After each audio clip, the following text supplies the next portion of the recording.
And welcome, one and all, ladies, gentlemen, non binary people. We are live with the Husky Fang Draft League. Week 1 match. I have lost count. I think it's 3. There's only 6 teams. It's probably match 3. But it's going to be between the team hosted by Regency, otherwise known as the Glizzy Gobblers. They've name changed at least 3 times since they've been banded, but always has something to do with hot dogs. Don't know how that happened versus the Slick Catboys, hosted by Dasfer. His name has switched twice since I've known him, so I'm still confused on which he prefers. But we are live. I'm your boy Jimmy, otherwise known as I'm bad at Pokemon, joined by the lovely Z Tantalus. Good evening, folks. And So, so what do you think about this matchup here, honestly, Z? How are you feeling? as a player in the league, I'm of course interested to see this. I got my Belichick jersey out.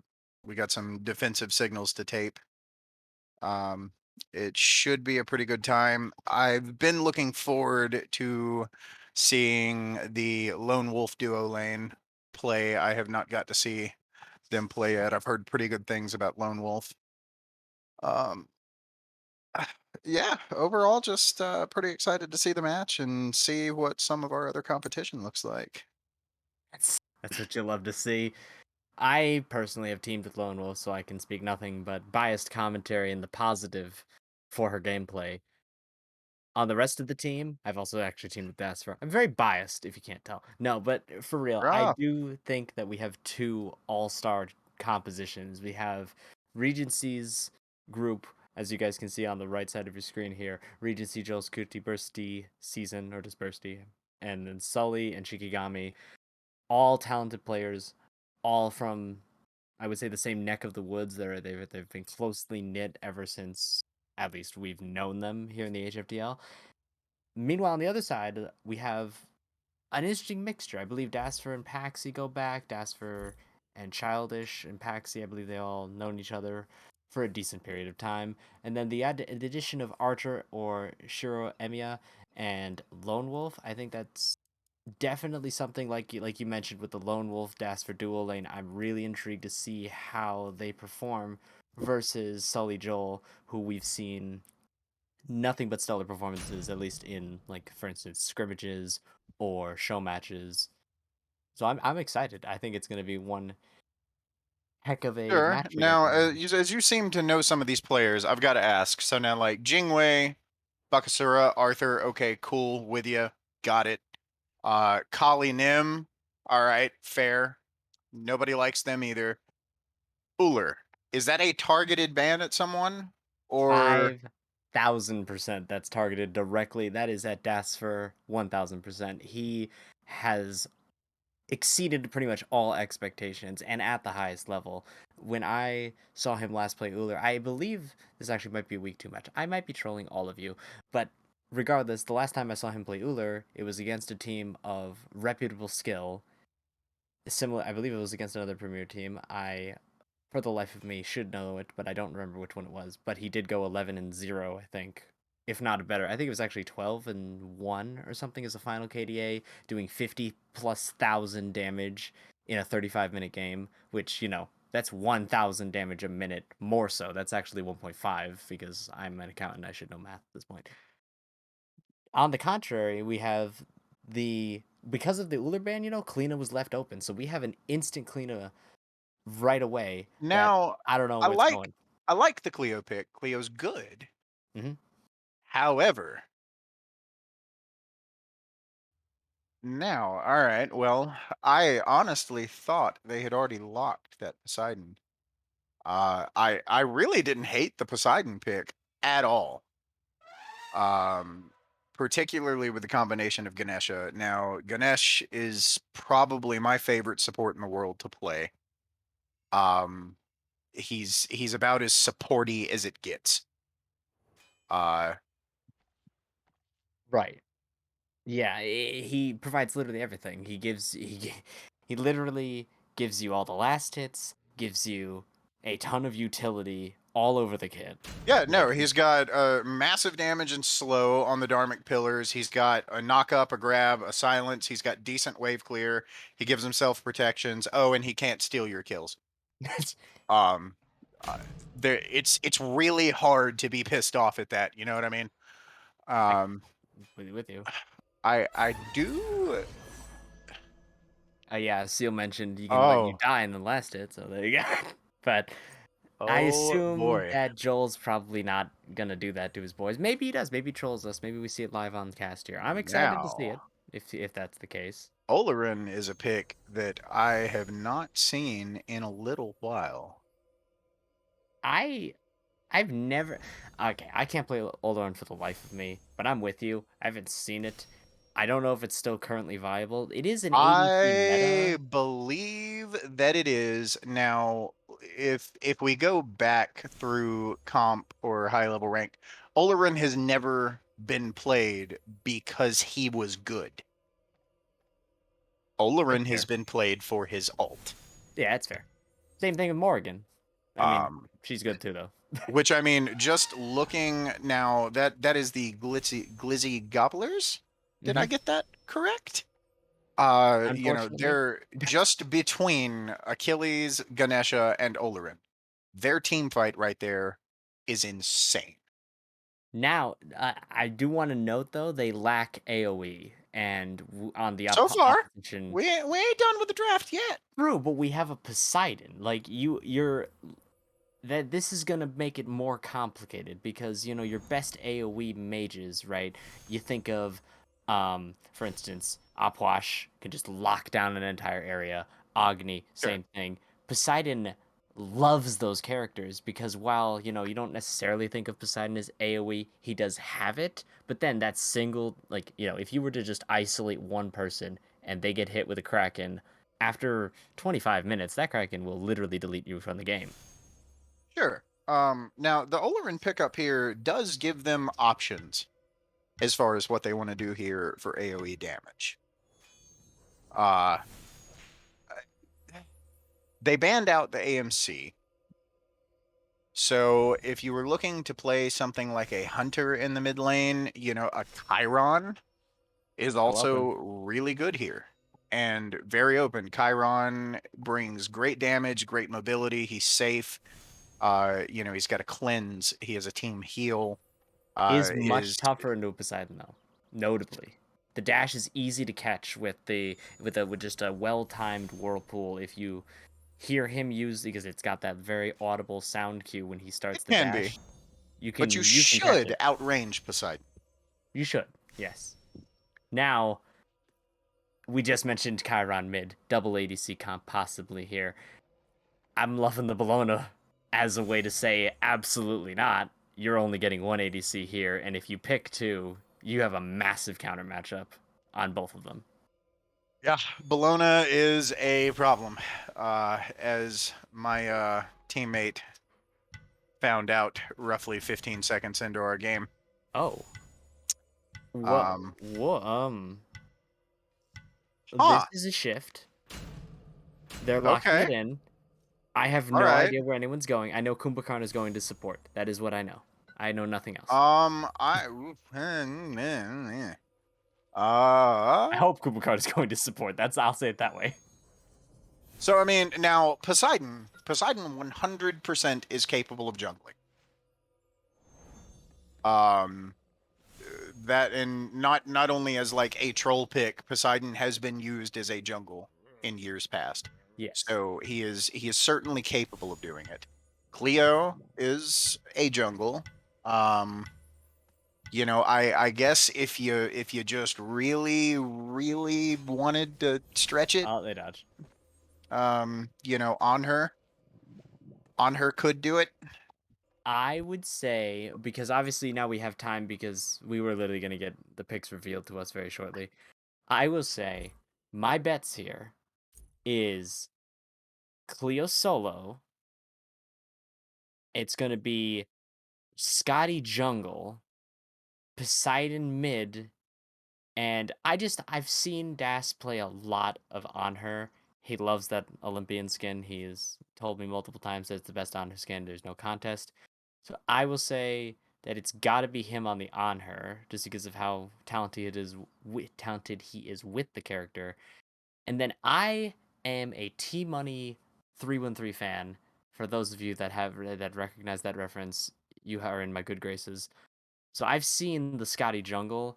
I've seen it be extremely threatening because it basically removes, at least in my eyes, and you feel free to disagree with me here, but it removes the only downside to Scotty in that you can't gank her because she's in the. I mean, you can invade the jungle. You can, if you have a lot of pressure, but a Scotty versus an assassin, right? She can keep her distance. She can ult you if you try to go on her. She has the amazing self peel of that, slippy slide. Her third ability, the ice field. So all of those things together, and also, it gives her movement speed. So I am going to be inclined to disagree with you on this count. I hope I it's Scotty Jungle for wish that reason. someone would play Scotty Jungle against me. I mean, it would be into a Bastet. So from a Yeah, perspective, Bastet being a god that is not really going to be bothered by Calder. true, very true. Um, you know, God, I was going to say right before they DC'd, I was like, I don't know where these are going to go, but I almost definitively will guarantee you that Kumba and Scotty are going to be in the duo lane. All Now, right. I don't know where the hell everything else is going, but if that's a jungle Scotty, that is that's a new one on me. And I've been at this a long time. That is a new one to me.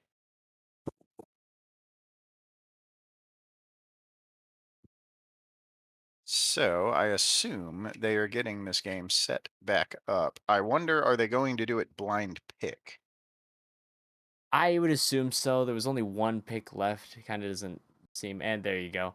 So now we get to see it is Scotty Jungle, baby. Let's go. Oh my.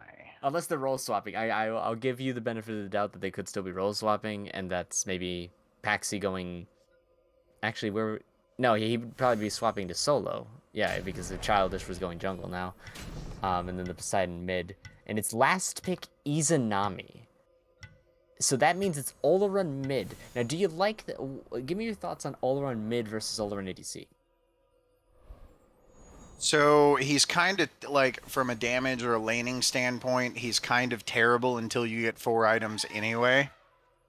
So it's marginally irrelevant whether he's in mid or carry. His damage is going to be subpar comparatively to like whomever he's against. Um, I don't hate it though. I honestly, I think I might even like him a little better in mid. Um, Mostly just for the fact of how easy he is to gank. And if you get a jungle that really wants to sit on duo, that's a long ass lane to have to run away down. Mid's a little closer. You get ganked a little more, but you're usually closer to your tower and can try and play it a little safer. I Right. really don't mind the Olerin mid. Right. Um, I'm Now, with as you there. far as team fights going into this game, I, I'll say that if the Glizzy Gobblers in a post 20-25 minute scenario line up and land everything in the right succession, they're gonna have a better team fight. Well, But that's an ideal world, to be fair. but if any of that misses, right? Like if the Olerin ult doesn't slow who it's supposed to, Poseidon gets around you, anything like that, it's gonna be up to this Ganesh to stop it. Achilles and Bastet are gonna have to dive, and you have an Olerin sitting by himself. Also, I do want to note something that I definitely think we'll see quite a bit of this game. We have one of those. So when you think of wombo combos in the mid jungle roles, you think Naja Kukulkan, Naja Ra, Naja Thoth, even Naja Poseidon. You think of a bunch of Naja because Naja, right? You also think of a Thor dunk or something like that. What Sure. maybe you don't think of is Scotty ult into a Kraken. You might think of Kumba ult as well, but Scotty ult into a Kraken, I feel we will definitely. I hope because I'd love to see that, but we should see that at least a few times this game because it is such an un. He's the jungler, so he probably will blink engage once he gets ult, or if he doesn't go blink, even just engage because of the distance you can send the dog with the root. Um, I believe assuming that they're communicating well and it's clear who the target is, if it's the Oleron or if it's, say, the Bastet has used her jump or the Izanami, Yeah. whomever, if they're clear and concise about that, that route only lasts for, I think, a second or a half second, but that is more than enough time. Whirlpool, Kraken. I'm And I gonna, you know what? definitely think. I'm gonna say I think Poseidon is gonna be the difference maker here. I really like this Poseidon pick into his team comp with so much CC because prior to level 12, you know, they're gonna have to have beads. Definitely. They're not going to have the luxury of having an Aegis for that Kraken. Uh, Up into Anhur, Kumba, and Scotty out of a jungle, you do not have the luxury of Aegis. But also, think about how many, like, will they actually, I mean, we can assume that Sully and Regency on the Oleron Izanami picks, they'll go Beats Aegis, most likely. But I don't feel like that's going to be the same story for the Achilles, the Ganesh, even the Bastet. I feel like Bastet is going to go Blink just because these guys are on a hot hand right now. They've been seen as, I will you know, say this right now: if that Bastet does not go beads, she has lost it. well, I think first beads probably, right? But I would not be shocked to see Blink in the other slot. Now, Oh, if of he if she course, if she but goes that's why I Blink said, first, like prior to level 12, this team does not have the luxury of Aegis. right? They're Olerin, Izzy, Bastet, uh, even in some cases, like, there are amounts of CC that warrant your support starting with beads. Hmm. It is not unheard of. And this is Kumba by himself is a lot of CC.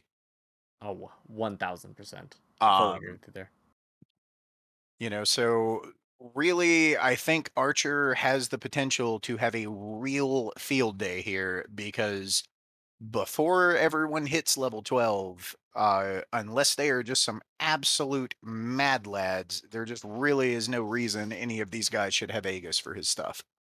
Well, and I want to propose another, I guess, prospect. I want to propose a prospect if you get my drift. This team that the Catboys have drafted, Poseidon could literally miss his entire kit, right? Mhm. It very well could happen. Bastet beads, jumps out of the Kraken. Or even just Oh, he sure. I doesn't. mean, we've seen pros miss Krakens on like fire giants. Right. These things happen. But as a Uh, as a counter as a not a counterpoint, but as a addition to this, if you look at the team comp that they have two ADCs, right? And at least I would assume Scotty's going to go full damage and Anher's going to go crit. That would be my bet just walking out of the gate. That means that you have to be scared of Scotty's abilities, which are admittedly quite easy to land. The ult is almost unmissable if you're talented enough with her. You're probably going to get the root off. You can't, I mean, I don't want to say you can't, but it's like very it's not great to have to reaction beads a Scotty root. You usually don't want to use any relics into a Scotty ult. It lasts for half a second, right? that's fair. Yeah. So from that perspective, Kumba has a field day because if she does force relics, then he doesn't have to worry. He's just gonna walk up and quadra CC you. If she does If she doesn't force a relic, Kumba forces said relic, and then she gets a free ult. And that's if someone gets CC'd by either Kumba or well, Clean doesn't have any CC, but basically Kumba. I'm literally just gonna say Kumba. Even if a tank gets Krakened, it's not just Poseidon's damage, right? Poseidon's damage to me is tertiary because you're going to be taking the full brunt, especially if you're getting Scotty ulted, right? You're going to be taking the full brunt of Scotty, her auto attacks, the dog, her abilities, on top of the slow from on her, a potential pillar stun, and his auto attacks, which if he's going crit, he's going to hit you very, very hard, very quickly. So this is where I think the paramount of the Olorun needs to be very impactful because Regency can't stop the damage. Like an Izanami doesn't have the peel that Scotty does and that Anher does, and Kumba. We can keep going back to the Kumba as well because all Regency can do is silence them, but auto attacks they don't stop if you get silenced. Meanwhile, on the counter side, if Regency's going big, if Sully's going big, on her impale him away.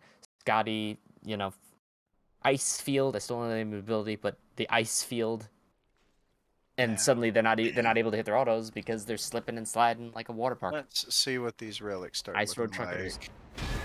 There's beads for the Bastet, beads for the Olo, and beads for the Izza. Yep, You were correct there we there. have it. Two teleports coming out from both solo laners. And two magic shells. Did they buff shell? Did I miss a patch? No, not that I'm aware of. Shell is just good. Uh, the, there's you get a shield. You get like some block stacks, what have you, once you upgrade it and stuff. It's it's just good. Especially into these ADC heavy comps, which recently most comps have been. Now, I'd like to point something out and get your feedback on this if you think this is good, questionable, If you're about however to you ask me see it. about the Bluestone on Cleo in jungle, no. No, she's the solo laner. Oh, Yeah. So don't oh, worry. I was going She's off position there. no, she's My not bad. trolling us. Don't worry. She's not trolling us. The Scotty has Eye of the Jungle. So we're all set there. But I wanted to ask you about Mannequin's Ola Run and what your thoughts might be concerning his damage, how much he can output. Obviously, Mannequin's, to my knowledge, I mean, makes the early game pretty good. But once he gets to late, do you think he's going to keep it, or uh, is that it's do you sell not. that? One, I don't think that makes his early game damage that good. Really? I don't really think it makes it any better than, say, Gilded Arrow would. Um, the one thing I'll say for that mannequin start is that you are an Olerin, and I guess maybe like there's a Scotty Jungle, there's a Cleo that could rotate over that 10 physical protection is gonna help you a little bit, but I do think he would have been infinitely better off to get Gilded Arrow. I'm with you there. My question is, why don't we see any attack speed here? Like, for me, one of the most valuable tier 1 items in the game is that magic. I think it's called Magic Ring. It's the tier 1 of Demonic, Hastened Ring, Telkines, and oh my gosh, I almost said Shaman's Ring. It's not called Shaman's Ring. Ringificate.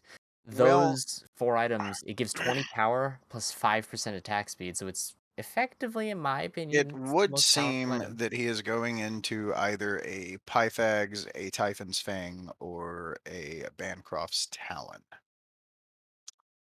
Now, eh, you could conceivably use any of those three items. Um, and if you're going to forego attack speed, I'm not in disagreement with him. The early phase is the spot to do it. Fair enough. Um, Now about the support builds, this is where I really think I need your knowledge here because the Ganesh is I would 1000% assume that that is a spirit robe, as that is a very potent item. People have realized the importance of the CCR and the mitigations, especially with the Kumbhakarna opposition.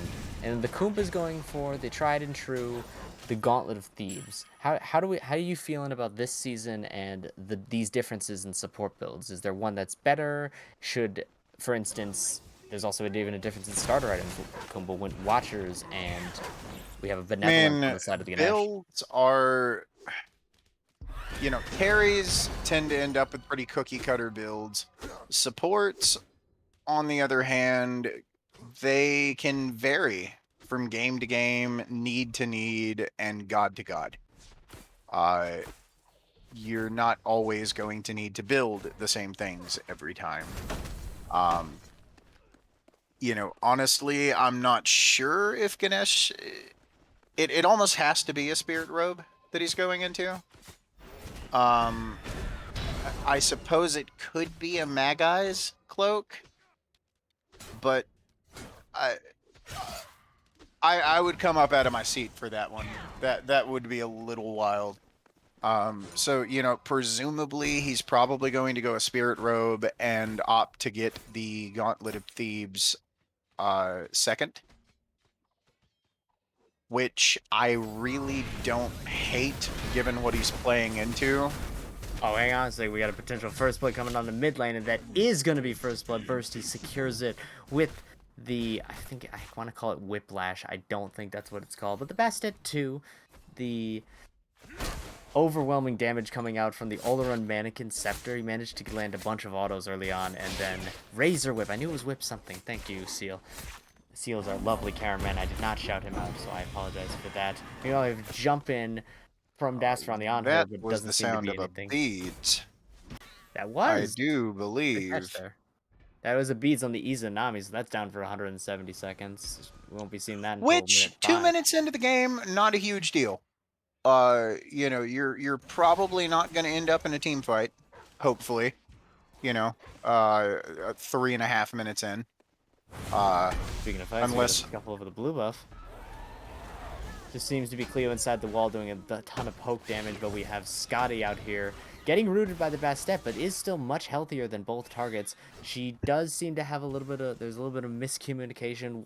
Seems like Cleo was more focused on the Bastet, but the Apaxi on the Scotty wanted to chase the Achilles, so it just seems like they're going to be able to secure their own buffs, but it is notable how much damage output Apaxi's already shown. The ability to 1v1 Thirsty to the point of he had to back off. He had to kill the dog by himself, and then rotate all the way over to solo lane and defend the blue buff despite Childish being under half health pretty much the entire fight. Pokes Shikigami to within, what, a fifth of his health bar, 20%? Already massive pressure coming out from the Scotty, which I would expect to be the opposite, with Bastet having a much more triangulated early game, much more damage output early on, and the early CC coming out from Bastet 3. Bastet definitely has a lot of early burst potential, but watching what Scotty's doing in the jungle, her clear is fine.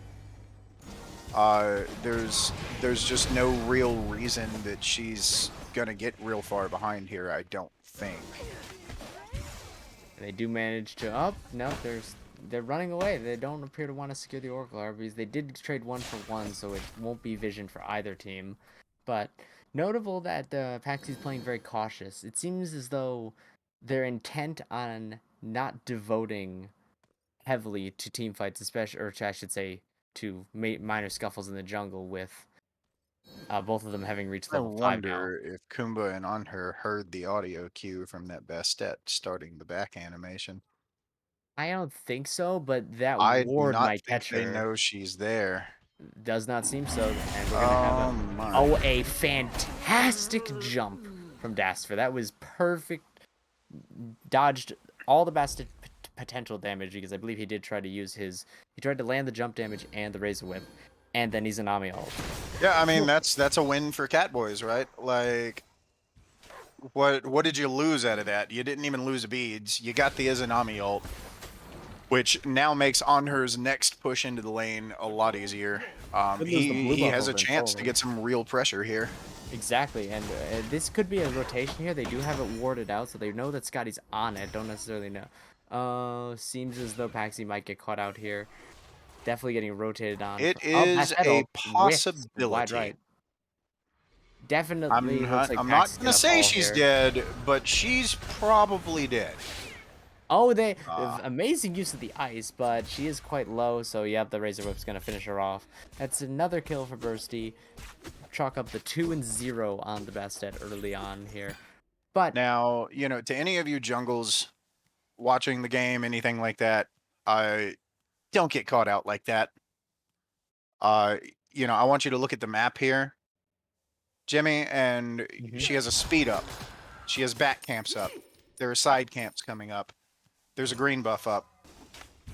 I would She have had liked to all see of her that secure farm. the blue. If she thinks she's gonna get caught there, I would have liked to see her commit to the blue, secure it, and then take the quick back. Take the death, go back to base, and keep the farm up. As our lovely cameraman is pointing out, Oleron goes into Pythags. I used to love Pythags.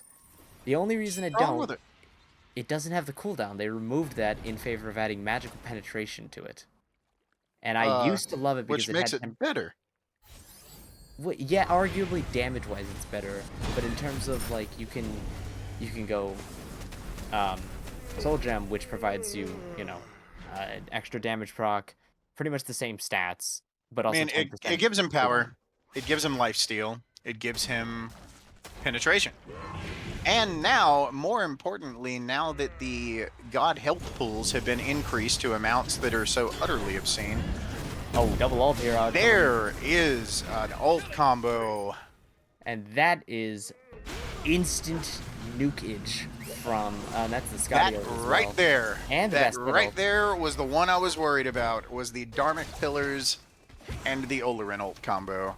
Because that, especially at this phase of the game, if you get caught in that, you're in trouble. You are in a lot of trouble. That's fair, and they definitely oh, that is Jasper jumping in, and he has no vision Oh on the Bastet my. here, and they're gonna jump in as well. He tries Oh! to get the extra spear, literally missed it by one auto. I think if he hits one more spear, that is an Izzy even came trade. away from that with about 28 health. One spear is all it takes, and unfortunately not able to land all 8 spears. So that will be a one for none. And we also will see a solo Shikigami kill going to coming. pick up the kill on the Childish with the Achilles ultimate. Now I, that does mean that there's no way Scotty cleans this, right? he is actually going to try to reset because he has the... Oh, he doesn't have enough mana, though, because he doesn't have his blue buff. So, interestingly, that Scotty took the blue buff there means that she, even though she doesn't have ult, she's very close to getting the revenge kill there, and she got me. I think another dog bite would have actually gotten it, but I do unfortunately. too. I think you're correct. I do think if Calder had had one more proc, Still a pretty even trade, though. I mean, Pax, like, while Childish gets behind there, Childish does almost have the Soul Eater finished, as well as, I would say, yeah, he actually just finished it. He finished his Soul Eater. So, and he's even in level. So, despite the solo kill coming out for Shikigami, doesn't appear to have netted him a large amount in terms of a lead here. Now, going over to the mid lane, Sully does appear to have a lead, but like you mentioned, one of those all-around ults not landing on the target that I wanted to. He wanted to get a lot more... Oh my gosh, they're using everything on that Kraken. And that is with the Dharmic Pillars surrounding the Bastet, surrounding the Poseidon, although it doesn't affect Bastet. That's going to be probably a bestowed kill, actually, from the Ganesh onto the 4-0 Bursty on his Bastet jungle. yeah, this is getting a little bit out of hand. Um, Notably, however, the lead is non-existent for the Bastet. They're both level 9. They're both almost done with Transcendence. They both have 30 plus stacks on it. And I like now he takes over to level 10, but I'm pretty sure Scotty probably decently through level 9 at this point, having just cleared out her camps. Oh, but we do have a little bit of an invade with the Achilles. Achilles does get the, I believe he used the execute. He did use the execute, so that is a secured kill onto the Scotty. Does he have a reset here? Oh, that's a lot of damage coming off of the cleanup, but Olorun has arrived. Unfortunately, Kleena dashes directly into the Olorun. He can't see her, but he does get the knockup, and that is going to be, and as well as the Kumba getting caught out, so a double Oh kill for boy. Sully in the mid lane. Another kill for And this should be Shikigami a on the. pyro as well. Yeah, folks, what you're seeing here is a large solo run wild. Um, So now he is starting to build that lead. He's up to level 11, has the items finished. We got a solo kill from Dasfer to put the Slick Catboys on the board. Regency is going back to the fountain. I I cannot stress how much they needed that. Interesting to note that Dasfer actually did still go for the Devourer's Gauntlet despite the nerfs. Decided not to elect into the wait. It's 30% again. Did they revert the change? I'm missing so many. I They must have reverted that because they did nerf that down to 20%. Unless that tooltip is showing wrong. I was almost certain I saw the patch, the most recent update I think it was last Tuesday or a week ago Tuesday, where they had Devourers going down to 50 or 20%, which would only have been 5 higher than Bloodforge, so I was expecting a Bloodforge meta, but it seems as though I am incorrect. It also seems as though we have an early crit going on from the Izanami going into the Atalantas, although we kind of know the story of the 1v1 there because Atalantis is not going to provide that same level of lifesteal that you're going to get from Devours. And with Dasser finishing Not by a long Iqbal, shot, no. no, yeah, with Dasser finishing Iqbal, that has, he's not going to be able to fight him. Yeah, Das Being, has yeah. Ichabal, he has Devo, and he has Death's Toll. Now, if we're going to Uh, shielding a Gold Fury, that's a different story, but Dasser is here. Can we see the steel come out? I thought he got that with the Impale, he but Thirsty almost Gobblers do manage to secure it. A lot of damage, though, coming out from the on her, but not enough to stop the Bastet from walking him down, unfortunately. Poseidon is auto-attacking the Obelisk. Oh, most likely pinging out the location of the Achilles there. Yeah, Achilles is just kind of now walking around doing whatever he wants. It's an interesting Achilles ult. I guess he saw the execute marker on the Poseidon and maybe felt that he could get in range with that, but wasn't able to get around the corner due to the Did Scotty they ice take pushed back. T2 Tower here? They do have an or I should say Obelisk, they do have a Trebuchet pushing, so it's not impossible, and Wow. Trebuchet does more than enough damage to secure that. And that is going to be a T2 Tower down in the duo lane at 13 minutes. We have roughly a 6,500 gold differential, but they did just get a Gold Fury on top of a few kills and that tier 2 tower, so makes sense. It's probably accumulated all in the last couple minutes here. We see that massive drop down. A Ring of Hecate coming We got a out. golden hand. Oh, yes. So it seems like they haven't actually That's had the time to about, back it. yeah, that is about what I thought. Most of them are sitting between 15 to 2K. Um, that's finishing a whole item, buying a whole item in one or two cases. They had a lot of gold they're sitting on. Notably, Um, however, we also see movement speed build out of the Poseidon, so he's going to be very fast late game. But I will say, in the current state that they're in, you see about, I think, what is it, 1,500 gold for a tier 2, and then about 500, I think it's a little bit less now. I can't do quick math. I think it's 75 gold for 5 players, so what is that, like 375 total? ish. Yeah, they're about 4K in the lead right now if you eliminate those two, because they did get the Gold Fury and they have slowly built up a kill lead here.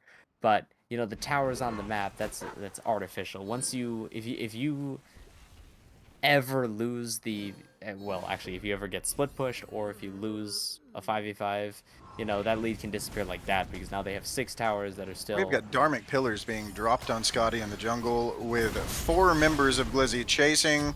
That There is goes the Izanami ult and the Olorin ult. That's going to be 3 ults expended to take the Scotty out. And now I just have to assume that they push mid. Notable that Ganesh has a heart ward into 2 hunters. I guess he's really scared of that Poseidon. I'm not entirely sure why you go heart ward just before. You should have sovereignty if you're facing 2 hunters now. So I would think sovereignty is the play here. Blink from Achilles though. He should have Gauntlet of Thebes. Also a fair assessment. We do have an ult from the Kumba, most likely as Peel there. Achilles is way out of position, massively split up from his team. Scotty misses, or not Scotty. The best step misses most of her abilities. On her gets a ton of damage. Shikigami will not be returning to this fight anytime soon. If he does, he is not going to be able to tank very much. He's Achilles. I think he's going to surprise you. That is completely fair. That is also double ults out from the junglers with Bastet and Scotty going down. And we could see, and we just see the Razor Whip damage is more than enough to finish off the Scotty jungle there. Both of them trading out their ults. Bastet up to 6-0 and 6 right now. Major kill bounty on the line there if that Bastet ever gets caught out in a team fight. Yeah, that's a big if. 5-man grouping on the Pyromancer. They managed to secure it. They're up now to almost pretty much a 9.5 thousand gold differential. Poseidon does secure that. And speaking of getting caught out, Oh there, my! did he just blink? Was that a blink? Is that a blink on her? I saw a blink on her. That's a blink. He has blink. It worked, and he killed her. But that's a blink on her. Oh, okay. Hey, I mean, technically, he doesn't need the Aegis no, because you can blink not out really. of blink out of the Dharmic, or not the Dharmic. Well, yeah, you can blink out of Dharmic pillars if you don't get hit by it, and you can blink out of Olaran because it doesn't do damage to you. So technically, if he uses it right, he can escape. Yeah, no, it's not major a ults. terrible relic call there. Honestly, I don't hate it. I will say that's a major swing right there because that puts him on par with Regency, if not ahead. The rest of his team still, I mean, actually Poseidon's even in level. The jungle and the support are starting to see a bit of a level difference in that Scotty's 2 down. Kumba just leveled up to 12, so we'll have that second relic power spike, but still 2 levels down to the Ganesh. Ganesh also going notably into Relic Dagger, so I believe that's a Bracer of Brilliance that he has already maxed out, as well as a Magic Shell. So we should see that Bracer it's actually off cooldown before it's even before you can't use it anymore because it lasts, I believe, 90 seconds, and with Relic Dagger it's gonna have a cooldown of 70 seconds. So there's 20 seconds where you get 2 bracers on the ground. I assume that's how it works. I don't know if it replaces it. I could be wrong there. Another Dharmic Pillars. But that seems to be a defensive ult there because Achilles is in a lot of trouble. Another defensive ult used, but they seem to be turning it onto offense because in the backline burst he blows up the Poseidon as well as Shikigami on the right side taking down Paxi. They do have a bit low health bars. Only one that is currently healthy is the Olaran, and an amazing impale from Dasford forces both Shiki and Bursty back to base. Although Bursty is not heeding that call, despite being literally 5% HP, still wants to go in here. I think that was his beads that just got burned by the Kumbhakarna. Dasfer also seeing if there's a way he can get any kills here. Good is a good root coming out and a good whiplash, Yikes. but Childish does get the shutdown on Diversity, so that is a major infusion of gold, all for a bit of greed. I would say they had gotten the tier 2 already. There wasn't really a reason to continue that fight once the tier 2's dead. So they really did just give Slick Catboys 1,000 gold for, I would argue, no reason, honestly. But Well, another defensive ult I think here. they have a little bit to spare. I'm going to be honest with you. This is true. Their Olaran is by himself, pretty much 1v1ing. Although Izanami seems to be in a lot of trouble here. That is Beads and Aegis both forced on that massive 3-second timer. Unfortunately, the Ganesh 1 is going to bestow the kill upon to Regency. So Ganesh really just showing us that he doesn't have the ability to give himself kills, but he's going to give his team as many as possible. Yeah, where to even start? It's honestly it's a little hard to believe that the game's only 20 minutes. You know, the tower map right now looks a little more similar to something you'd see at 30. Or Um, 35 even, once you get an EFG online. Glizzy are 11K up. Absolutely no reason they don't pull this fire here. Well, Um, there is a Kleena in the area, so if she knows that this is going on, she has a lot of steal potential, just putting herself in that wall. Doesn't appear to know, though, she just is clearing the minion waves in right lane, and they that Ganesh ult is going to burn through Fire Giant's health bar, securing it at they 20 have a lead right now that is significant enough that they should simply be able to push down. That was a Bastet ult, notably going for the Kleena, but she does get into the wall successfully. Also, all 5 players now have a net worth above all the members of the Slick Catboys. So the Glizzy Gobblers are really, they're at 12k now, probably. Yeah, they're just over 12k at this point, and they're going to be pushing their first Phoenix. Now, Ola ult is up here, and it's coming down on the ground now. Left Phoenix is going to go down. There's They're almost not doing a no. lot of damage to it, and that is going to be a Kraken to try to peel the Kumba. But with the Izanami autos that hit twice, that Kumba's passive is not going to do a lot of damage. Or I should say, it's not going to enable him to survive. There, there is a bit of peel there, and the Regency just Oh deletes my. 3 people, 4 people from the game. Is this the Penta? It is a Penta. Regency knocks him up, knocks him down. I don't know, knocks Um. him all over around. All right. Pentakill for the I've Glizzy got Gobblers nothing. Good game. to secure game 1. That was the Um. most unexpected pentakill I've ever seen in my life. He just like Ah. all of a sudden had 3 kills. Like that was barely even saw the double, and all of a sudden just said triple kill. So he landed what I would assume to be a phenomenal Izanami ult, and then just the damage output from those basic attacks. It all started with the Koompa passive, and it ended with the Titan falling. That was a hell of an ending to a game. um. I believe that is the second pentakill we've had. Although maybe the first one was, I'm trying to remember. I believe there was another one that happened, but maybe I'm probably trolling. I don't know. But regardless, we have another game and another pentakill already. We're what, two? This is week 2, and we've already had a penta on the Glizzy Gobblers. Absolutely insane gameplay. But that's gonna do it for game 1. What would you like to see for adjustments here? Do we ban the Olo? Was the Bastet the problem? Was the Izanami the problem? What changes do you make to the draft, or like that? I guess you prevent them from the Goblins from redrafting going into game 2. I definitely don't think you want to see Olerin again. Um, for that matter, I'm also going to say that perhaps Achilles becomes maybe worthy of a ban here. We're Um, already in picks and we're already in here. Well, that's actually going to do it for me as chair 1, because I have another lovely. I want to give. I'm going to spread the love around. So for game 2 and hopefully game 3, I would love to see this set go to a game 3. I want to see the adjustments that Glizzy Gobblers are able. Well, if the Glizzy Gobblers feel like they need to adjust, they can. But I want to see what the Slick Catboys can do to mount mount. I don't even want to say comeback, but mount a defense against the extreme amount of offense that we just saw. But I'm actually going to pass it over to the one, the only, the New Jersey best caster. I have no, he has his accolades that I can't even remember. He needs to send me a list so I can introduce him correctly next time. But Sean Tastic.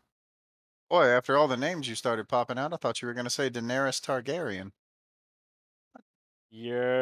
What's happening, y'all? I appreciate the love and the support. But before we even jump into these picks and bans, bro, that pentakill, spicy.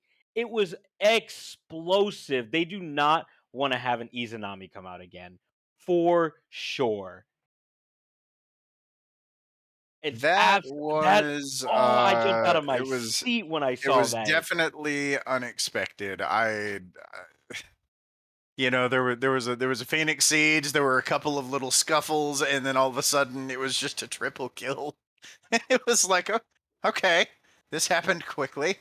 Yeah, This it just came out of absolutely nowhere. Just a double kill, triple kill, and then it's like, okay, cool, and then a quadra. I'm like, he's gonna get the penta. He has to, like, unreal. Um, Jumping into game two here. I'm happy to be here. Just happened to pop in and see that this was going on, so I'm definitely happy to be here as a seat one for y'all. But Neja is definitely an an interesting pick. I've heard that he's it's making a comeback. Um, interesting is the appropriate word. but yeah, Um, it's unless they're picking something that's gonna be able to blow him up.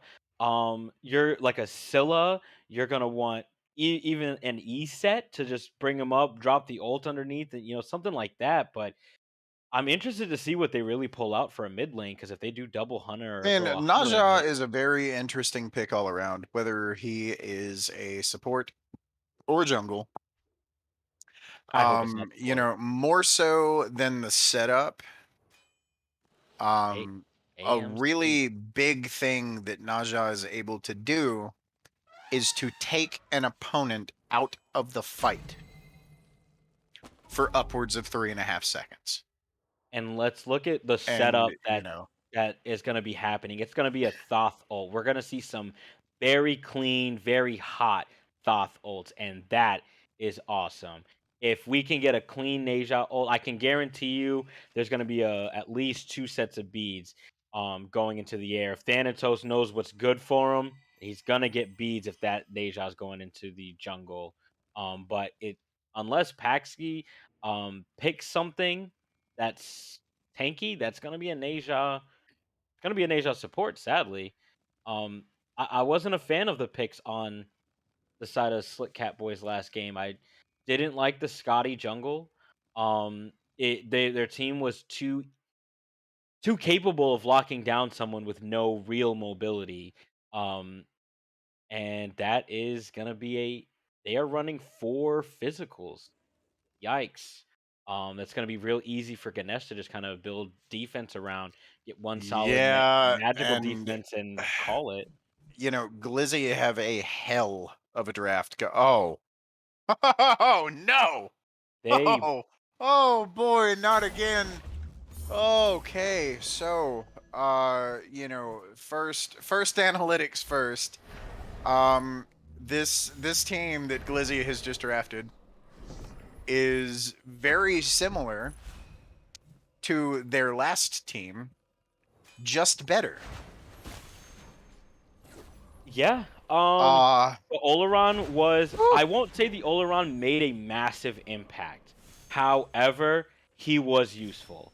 Much more the than threat the of Poseidon. Oleron's ult can make an impact in a way a fight is played.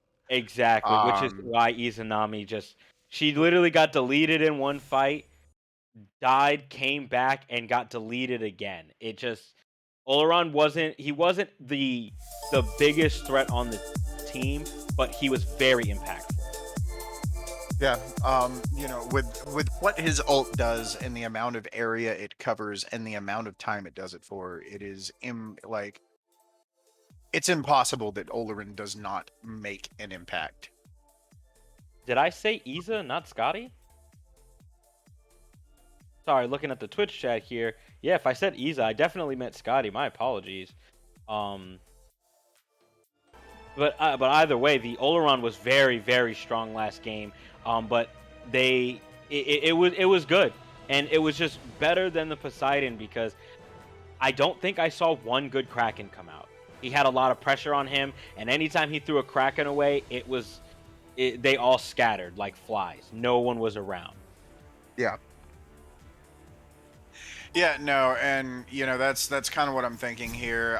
If I've just got to pick one of these two teams, I've got Glizzy at this point. Their draft is just better. Yeah, I'm not a You know, fan of the off picks. the It didn't work the Poseidon first time. the Poseidon here goes nuts. Yes. I really think the Poseidon goes absolutely nuts because I mean, between Dharmic Pillars and an Oleron ult, uh, you just get free Krakens. Oh, speaking of the pillars, bro, what did those pillars have a cooldown of like 10 seconds? Every time anyone pressed W on the other team, pillars came out. Anytime. That's how you play Ganesha. And that's great. It's not a bad thing at all. It's just every single time there was even someone just looked at you, those pillars came out. And I love Hi, it. I heard you'd like pillars, sir. I There you are. love my Ganesh pillars, man, especially into a team with who was able to get out of those pillars without touching them? On her? Yeah, On her. that was another kind of failing of the Catboys draft. Especially things like that Scotty jungle, right? Dharmic pillars, Olerin ult. Where the hell does she go? Nowhere. Nowhere. Not at no nothing at all. You Um, might as well just stand still. If Dharmic pillars and Oleron ult comes out, bro, just unplug your keyboard. You're yeah. not going anywhere. I am happy to see Paxi on I'm not going to say a more mobile jungle. However, Oh, Tsukiyomi does at least have some CC immunity. Um, is there an issue going on that maybe we have to run it back? Maybe some technical issues? I am not positive.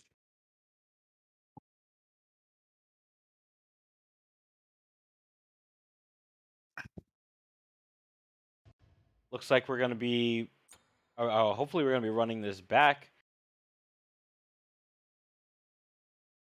See if we got any input on what's going on here.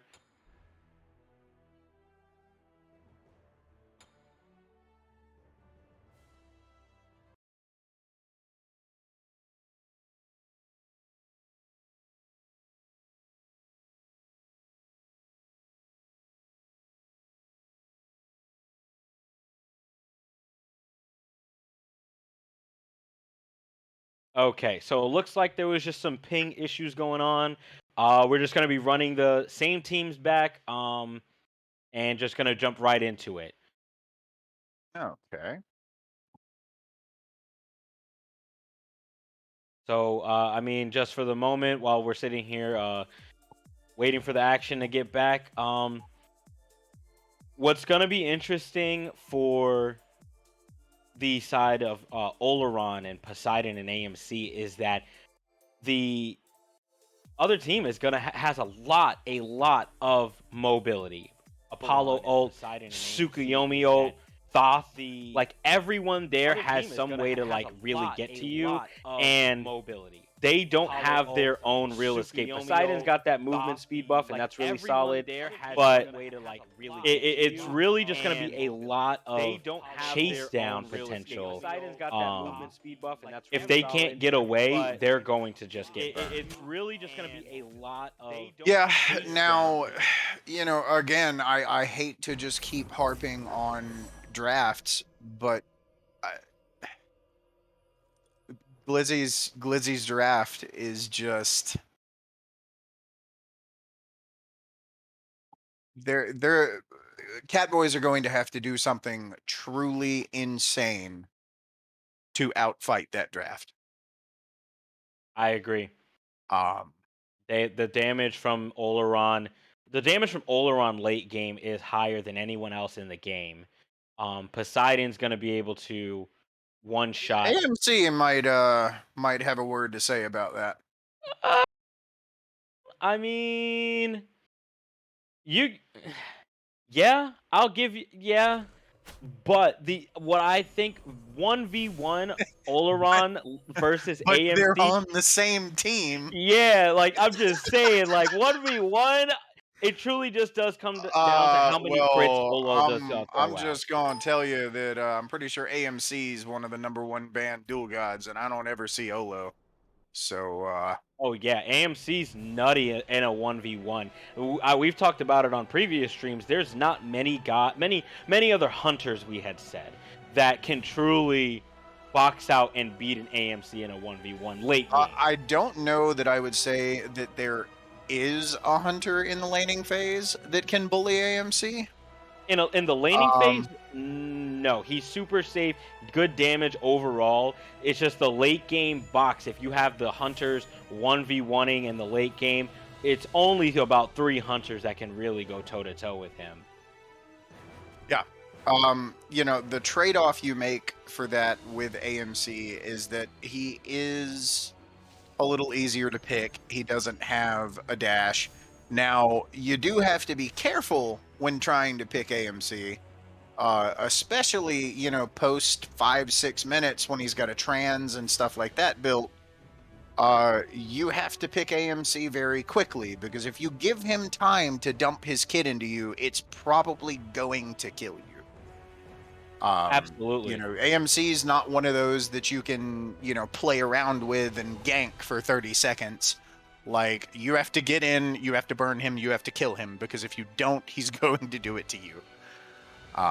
Absolutely. If AMC is able to just throw down everything, and if you really do rely on any type of mobility and he stings you, it's a wrap, bro. Like all of a sudden you're down one solid ability for a few seconds, and that's crucial in the way of just trying to get him off. So like Cleo, Thoth, Apollo, and Naja all gonna have a tough time if they can't burn him before he really dumps his kid at you.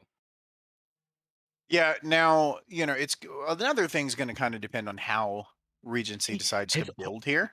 I'm sorry, before you go, his ult has a physical protection reduction. What?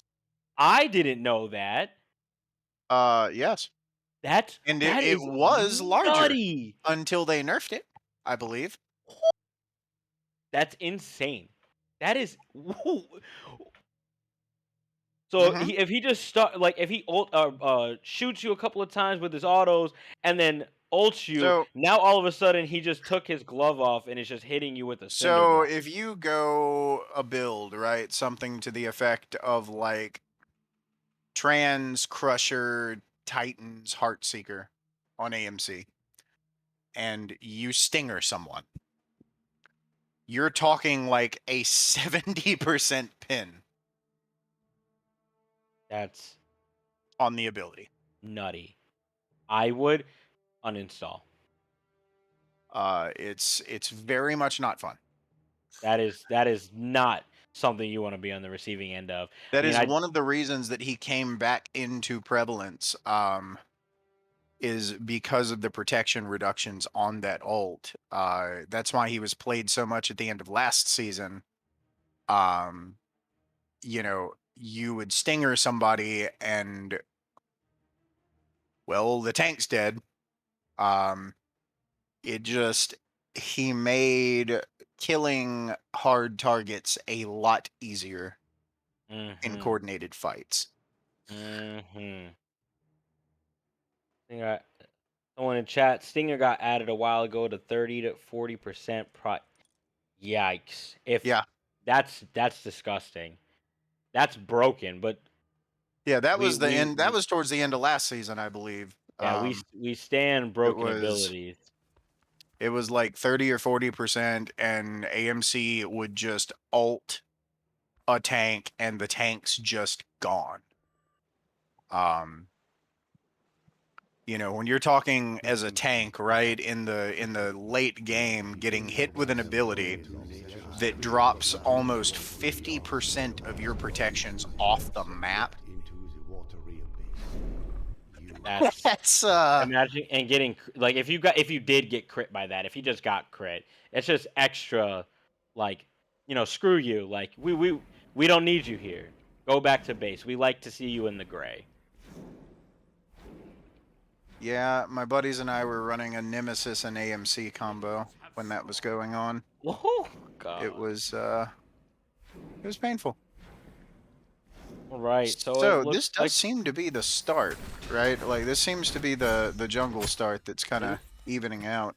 okay. So that's looks like we're getting a Poseidon jungle.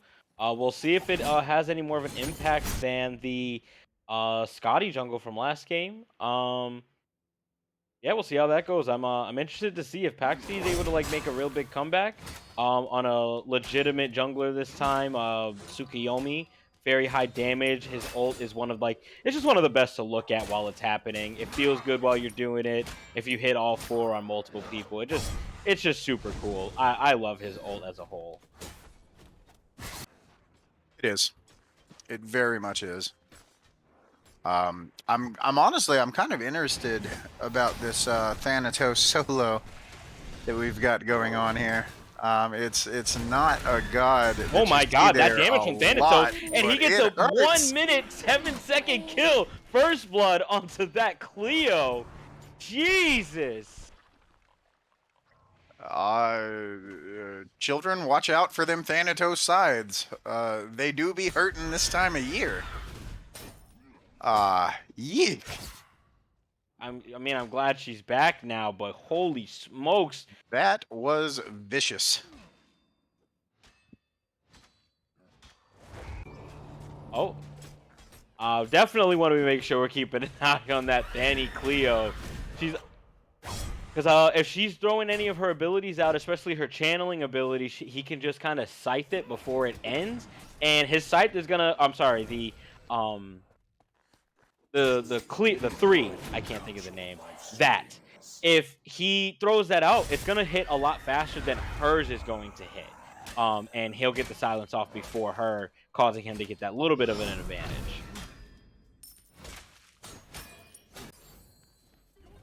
Riding Yeah, all that around that and matchup is it's gonna be fun to watch because they're both their kits both fight each other pretty well. Um, Cleo's got some really quick mobility, not to mention a silence, which should make his scythe a little harder to land. He's got a wide AoE silence, cleave autos, like guess we're getting a gank from Poseidon. He doesn't really have a Kraken up, so but far, oh, that's a good grab from Ganesh. Shell is and getting that's popped gonna be out Shell. on both sides, and they're going to be able to walk away from that. I think if a Kraken was up, that Neja was dead to rights.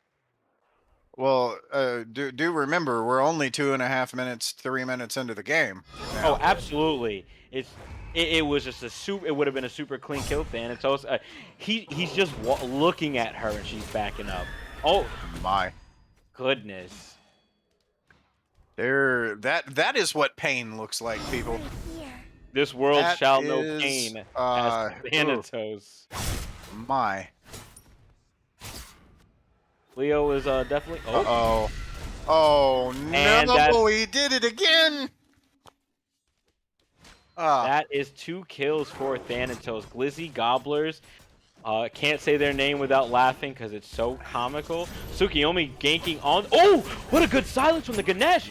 Ganesh is going to fall to the Neja, but he made sure that AMC was going to be able to walk back into tower. Holy smokes. That was a good play from Joel. That was a good play. He's kind of dead there no matter what. Best make sure your AMC gets out because AMC from behind isn't anything anyone wants to deal with. Why are you taking all of that poke, my boy? That was a... Ooh. He doesn't have an ultimate up. Good root from that Thoth. No bolt. Alright.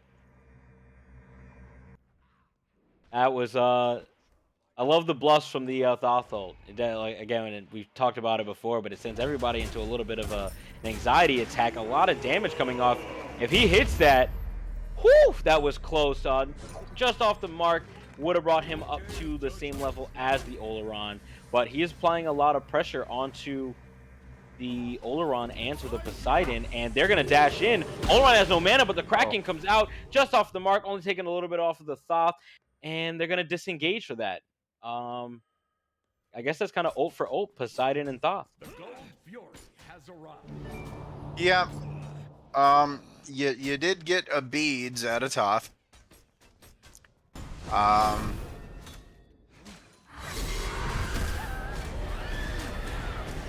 this engagement's going on. I have a question for you about Cleo. Okay, shoot. When she throws, I believe it's her 3 out, the one that makes it to where she's invisible. That affects the whole team, right? No one can see her. If one person gets hit, no one can see her. Enemy gods hit with it. Oh, so it's only the gods that get hit by it. Okay. So if she hits Thanatos with that and he goes up in the air, is that still in play? Question mark. That's a good question. That's an extremely situational thing. I wonder if because Yeah. Thanatos becomes CC immune, if he kind of just cleanses that when he goes up when he's channeling the ult. But if it doesn't work like that, I'm interested to see if like he would just lose vision completely. He might. Now, I do know that, like, if she were under the health threshold, right? I'm pretty sure he would still see her regardless. Oh, you mad lad. He got greedy. Yes, We hate to Shikigami see it. got extremely greedy. Someone slapped that man on the back of the hand. You had a massive lead, and now you're diving people under the tower. Come on, man. Mighty unfortunate. You're still leading the damage charts. Thanatos 3,400 damage. Cleo is only at 15, so she does have less than half of what he does, but that dive was not smart. No, it wasn't. Now he still has a lead, right? Like his lead was so massive that that did not throw it entirely. But it would be for the best that he did not try something like that a second time. Because best case scenario, they trade. Worst case, which we saw, he dies. Yep. You know, and now I gotta say, I do it too. They've made some serious changes to the way Ooh, these towers good work and the way roof. they hit.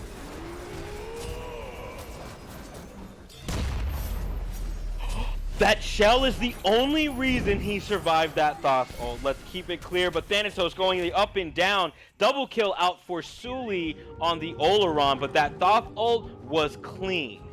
Very much so. Apollo ulting for... It was a very nice Toth ult. Got a great landing on it, and you know Suki was able to clean it up. It was a good fight from him. Very much so. And the Slick Catboys are looking a lot better than last game. They didn't get their first kill until about the 11-minute mark, and that's it's definitely different this game. It's 3-5 in the way of Glizzy Gobblers. uh,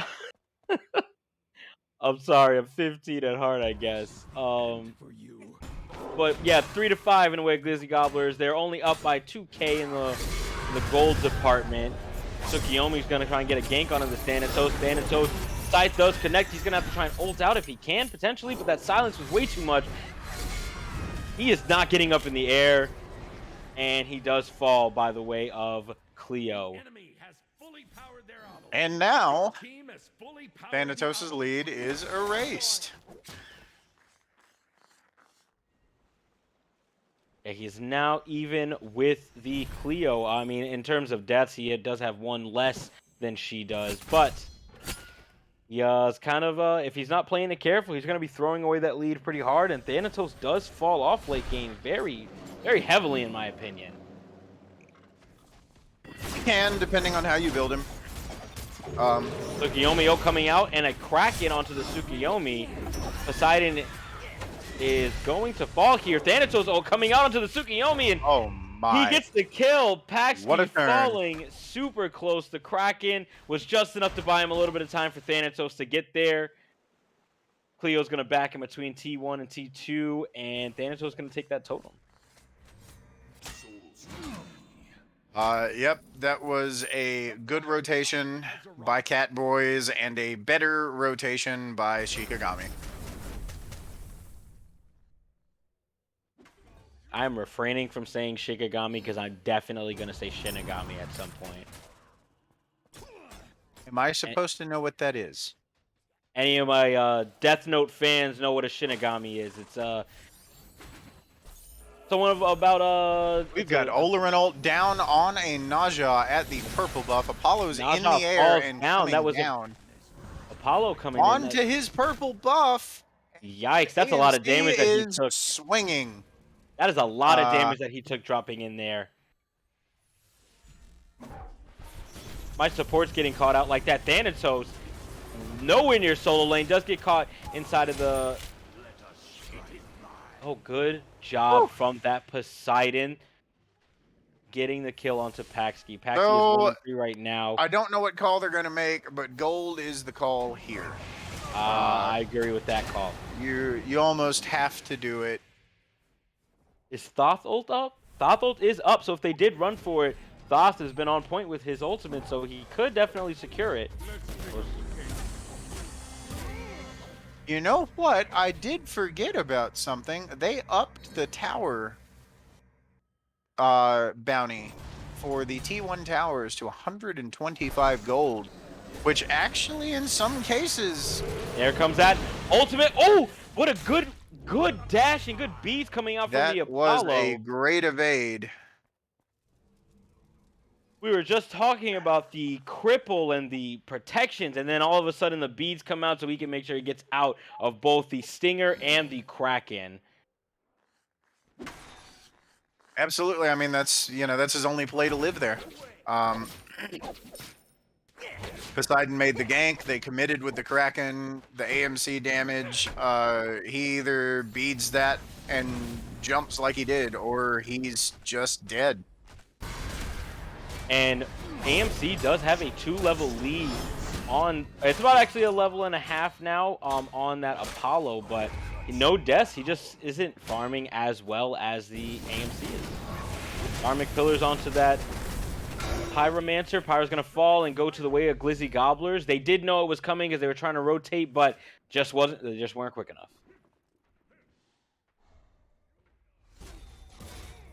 Yeah, I'm going to be interested to see how it plays out through the rest of the season, but with the bounty on T1 Tower now being 125, a Gold Fury is, what is it, 150? 160 a player? Tsukiyomi knew the ult was going to drop on him, so he made sure that his ult was going so he didn't get hit by the stun. But yeah, with them upping the bounty, ultimate From the Oleron comes out. Tsukiyomi in a bad spot. He does eventually fall to that Thanatos. Thanatos is 4-3 right now. Kraken coming out, and it does miss into the Cleo. They're diving that T1 tower just to get that Cleo. Cleo falls to Poseidon Jungle, 3-1. Thoth rotating over. Naja gets the sash onto the Ganesh. Thoth ult comes out. Nothing really out of it. Naja gets a kill onto the Oleron. Thoth is going to try and escape, but he gets out. Does Thanatos get greedy again? Question mark? Good peel from the Naja coming out, and that's a good fight in the way of Glizzy Gobblers. I think he learned his lesson with the first tower. Apollo is having a rough time here. Which is precisely what every hunter has when left alone in lane against AMC. Oh my. He is baiting right now. Oh, that stun didn't hit?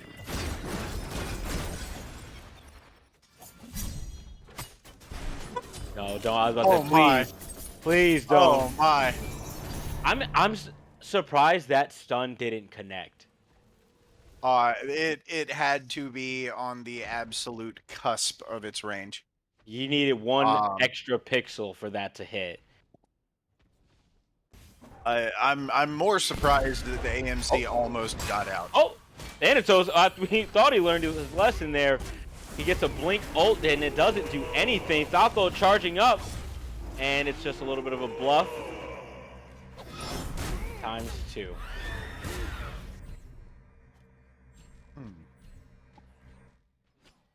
So yeah, the thought I was having earlier, right? Like with the Tower. change to the tower gold, you almost have to wonder if in some cases that makes a T1 tower call as valuable or, approaching as valuable as some of the map objectives.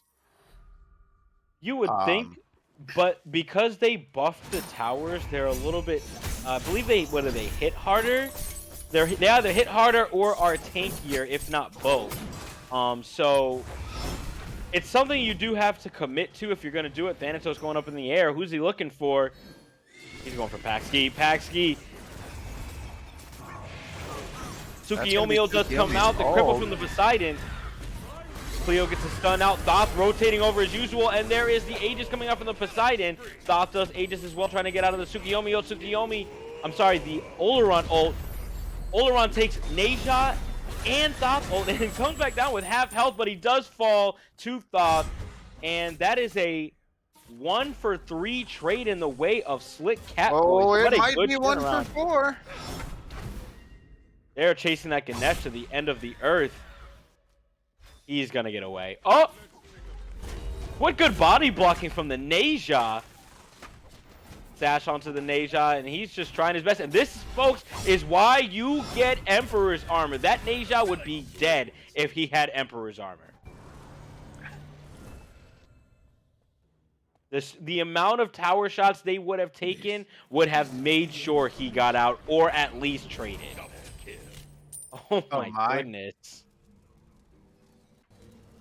That is essentially 2 for 4. So With that one had just person dying happened. twice. That fight started off in favor of Glizzy, and it got turned. And I'm hesitant to really say what turned the fight, because I don't want people playing Naja support in my ranked games. Okay. But I truly think what made that fight not be as favorable for them was the very early Thanatos ult. He really went into 4 people, got turned on, and then his team had no other option but to engage. And that Kraken comes out to secure the Pyromancer, and they're all just gonna walk away from that. He's gotten a big head because of that very early couple of kills onto the Cleo, and it's kind of catching up to him now.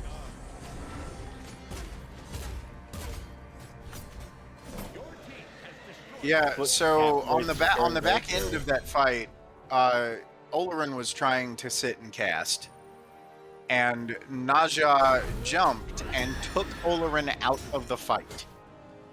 protecting that Thoth, because Thoth had just used And his Aegis. it absolutely turns the fight. With Oleron out of the fight, Toth's safe, he free casts, they clean the kills, and it ends. Thoth is 2 levels ahead of the Oleron right now. And crazy enough, the 2 and 5 Tsukiyomi is about a level or a half a level ahead of the 4 and 2 Poseidon. He just must be farming a little bit better. I think he is, and now we look at this Oleron's build path, and I'm not crazy about it. No. If that's the same build from last game, no. Yes, Um, you need to get sustain, and that was the one thing I did disagree with. It was said you want to get what tier 2 like demonic or tier 1 demonic grip, but I disagree. I think any of the mage ADCs you're going to want to get tier 1 Bancross, because that just extra sustain is really what's going to make a difference, not any attack speed. But Pythags is arguably the worst lifesteal item available. Yeah, you get some percent pen, and that's quite really its only redeeming factor. I don't see any stats on that item that I hate. But I don't see any stats on it that I like either.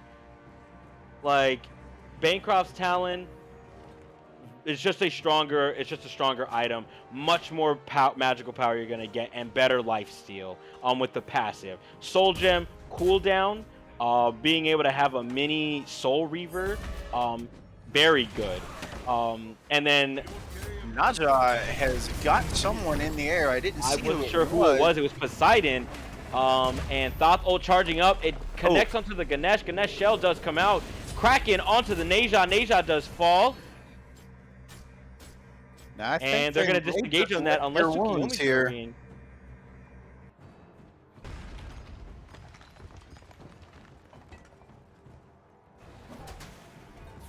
Yeah, Lone Wolf tried to get Poseidon out of the fight there, and I think she kind of overcommitted for it a little bit there. It was a good thought. Her team just wasn't able to get in a position to follow it quickly enough. Thanatos blink into the Tsukiyomi. Tsukiyomi's in a bad spot. He's kind of getting pinched now. Thanatos going up. Thanatos coming down. Thanatos good. Right now, Cleo's in a weird spot. I think she was in the wall, taking a lot of damage. Now she's going to be getting faced Cleo by goes the entire down team. here. This is fire. That's fire, 100%. Cleo falls here. Oh. Okay. All right. Thanatos. I didn't want to get a caster's curse going on here, but yeah, that's Thoth is around. That's almost got to be fire now. Thanatos going to be zoning that Thoth, but Glizzy Gobblers just secure a 21-minute fire giant. Almost 22. Neja taking Thanatos up into the air, not really making a difference, and Thoth, for whatever reason, stuck around. Thanatos up in the air. Thanatos down on the ground. Thanatos on that Thoth. The cripple comes out. AMC secures the kill onto the Thoth, who falls for the first time in 22 minutes. Now, Archer's down for 50 seconds. Childish is still down for another 10. Apollo is split pushing. I was just about to say, where is the Apollo? Yeah, you trade Phoenix.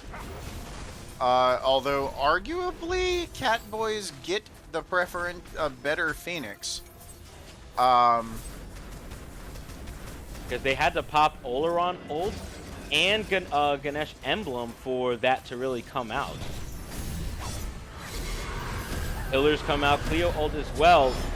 Tsukiyomi does get a kill onto the Ganesh, going to be going onto that Oleron. Oleron actually returns the kill onto Tsukiyomi. Cleo going into the Olo, and AMC made sure to nope her out of there. Wow. Lot of stuff going on here. Das just ults onto the blue buff, secures one kill. Coming out, Thanatos coming out as well onto the Apollo. Double ulti on Apollo. Apollo falls to the Thanatos. Thanatos hits the scythe onto the Neja. Neja falls as well. There is a Phoenix down. Now, AMC and Poseidon are very much alive with nothing but a Thoth for the next 15 seconds. That is a free Pyromancer. They're going to absolutely make sure to secure that.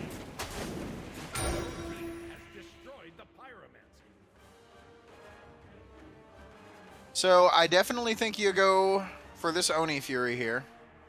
Without you know, it's the only objective up on the map for at least the next. Let me look at this fire giant thing. I'd say probably 2 minutes 20 seconds ish on the next fire spawn, maybe 2:30.